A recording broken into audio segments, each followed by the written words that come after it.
তারপর অবশ্যই তোমাদের সবাইকে শুলে চড়াব। 125 তারা বলল, নিশ্চয়ই আমরা আমাদের রবের কাছে প্রত্যাবর্তন করব। 126 আর তুমি আমাদের থেকে প্রতিশোধ গ্রহণ করছ শুধু এ কারণে যে আমরা আমাদের রবের আয়াতসমূহের প্রতি ঈমান এনেছি যখন তা আমাদের কাছে এসেছে।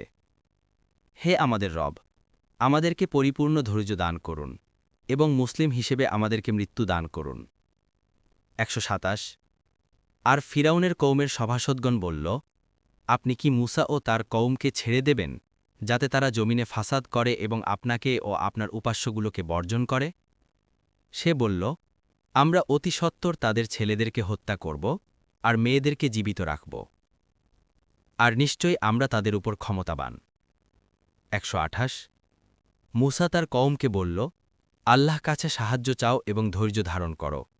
নিশ্চয়ই জমিন আল্লাহ, তার বান্দাদের মধ্যে যাকে তিনি চান তাকে তার উত্তরাধিকারী বানিয়ে দেন, আর পরিণাম মুত্তাকিদের জন্য। 129 তারা বলল, তুমি আমাদের কাছে আসার পূর্বে আমাদেরকে কষ্ট দেয়া হয়েছে এবং তুমি আমাদের কাছে আসার পরেও। সে বলল, আশা করা যায় তোমাদের রব তোমাদের শত্রুকে ধ্বংস করবেন এবং জমিনে তোমাদেরকে স্থলাভিষিক্ত করবেন, অতঃপর তিনি দেখবেন তোমরা কিভাবে আমল করো। 130 আর আমি পাকড়াও করেছি ফিরাউনের অনুসারীদেরকে দুর্ভিক্ষ ও ফলফলাদির ক্ষয়ক্ষতির মাধ্যমে, যাতে তারা উপদেশ গ্রহণ করে।